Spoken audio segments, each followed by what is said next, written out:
Toke, 2017, may sariling didi, may ilong, walang trabaho. Maraming bag, may sasakyan, may bahay, walang trabaho. Try nyo nga i-overtake dyan, paano nyo nakuha yan? Malamang, alam nyo na. O ito ang malala. O, ang lagi rin pinag-aawayan ni Cherry Toke, lagi rin pinag-aawayan. Totoo, tinawag niya kong unggoy eh. Ngayon, sasabihin ko na, Cherry Toke. O, ang lagi ng pinag-aawayan ng Cherry Toke na yan, walang iba kundi mga lalaki niya. Mga lalaki niya. Wala kaming ibang pinag-aawayan ni Cherry Toke na yan, kundi mga lalaki niya.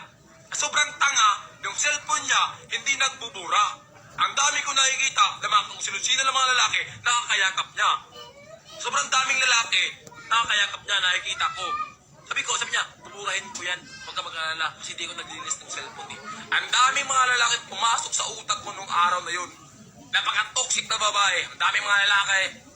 Yang nireveal niya ngayon, di ako silos dyan. Mas malala pa dyan. Huwag kayong maniwala dyan. Content lang yan. Ano yan? After yan, gulo yan. Alam ko yung history ng dalawa na yan. Kinuwento yan sa akin kung gaano kalala silang dalawa. Naniniwala kayo dyan? Ginagawa nila yan para pasilosin ako. Yan yung totoo. Ginagawa yan para pasilosin ako. Kinulap niya yung ex niya para pasilosin nyo. Sinong tanga magsisilos sa napaka-toxic na babae? Ha? Oo, ang sayang nga ito pag pag natulpo, mas maganda.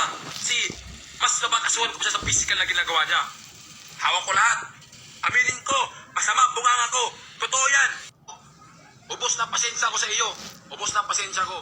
Nilunok ko lahat ng mga nalalaman ko sa iyo at nilunok ko lahat ng paano mo ako inabuso sa Maynila. At dito sa Cebu. Kaya padamin mo din viewers natin. Punong-puno na ako. Punong-puno na ako sa iyo. Porkit na babae, andun yung simpatya. Maling-mali kayo. Bakit? Babae lang ba ang merong karapatan? Babae lang ba? Yan naman mahirap sa relasyon eh. Pag yung babae, pag nagrelasyon, naghiwalayan, lalaki agad yung mali. Ngayon malalaman niyo kung sino yung mali talaga. Yun. Pasok, daming pumasok ko. Yan, pasok yung mga marites. Punong-puno na ako sa kaplastikan. Punong-puno na ako sa puro panluloko ng mga tao. Punong-puno na ako. Probinsya na to, day. Di mo ako maluloko. Huwag mo akong lukuhin. O ikaw lumaki ka sa bardagulan na lugar. Lumaki akong tahimik dito. Ginulo mo lang ako. Ngayon. Kala mo apakatapa mong pagkababae. Palinis ka. Palinis kang matanda ka.